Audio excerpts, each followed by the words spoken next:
මේ වෙලාවේ මිනිස්සු රැල්ලට වාහන ගන්නවා. හ්ම්.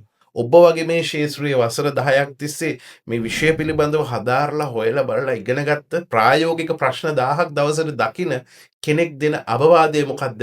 අලුත් වාහනයකට මාරු වෙන්න යන කෙනෙකුට. ඉස්සල්ලාම වාහනයක් ගන්න කලින් අපි බලන්න ඕනේ අංක එක තමයි මේ වාහනේ මගේ බජට් එකට ගැලපෙනවද? නැත්නම් මේ වාහනේ මට නඩත්තු කරන්න පුළුවන්ද? මොකද ගොඩක් වෙලාවට වාහනයට ආස වෙලා වාහනේ අරගෙන අන්තිමේදී වාහනේ හිසරදයක් වෙනවා අපි ඕන තරම් දැකලා තියෙනවා. ඒ වුණාට පස්සේ මේ වාහනේ පදින්න ආස වෙන්නෙත් නැහැ. අන්තිමේදී කරන්නේ ඒක හිසරදයක් කරලා ඒක විකුණලා දාන්න වෙනවා. ඉතින් ඒ හින්දා අංක එක තමයි මේ බජට් එකට මේ වාහනේ ගැලපෙනවද කියලා බලන්න ඕනේ.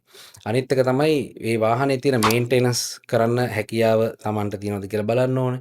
ඒත් එක්කම වාහනේ තත්ත්ව පරීක්ෂාවක්. ඒක රෙජිස්ටර්ඩ් වාහනයක් නම් මම හැමතිස්සෙම කියන්නේ තත්ත්ව පරීක්ෂාවක් හැමතිස්සෙම දැන් මගේ ගාවට ආවත් මම කියන්නේ ඕන කෙනෙක්ට රෙජිස්ටර්ඩ් අපි ගාව තියෙන වාහන වලට මොකද අපිට දැන් ඒ තියෙන වාහන මම පාවිච්චි කරපුවා නෙමෙයි අසංග. ඒතර මට වගේ කියන්න බෑ මේ වාහනේ මෙහෙමයි මෙහෙමයි කියලා. මම කියන්නේ රයිට් ඔයා කම්පැනි ඕන නම් කම්පැනියෙන් දාන්න නැත්නම් තවත් තැන් තියෙන ඕන තරම් ලංකාවේ මේවා වාහන චෙක් කරන තැන්. ඉතින් ඒ තැන් වලට ගිහිල්ලා රිපෝට් එකක් අරන් බලන්න මොනවද මේකේ තියෙන අඩුපාඩු කළා.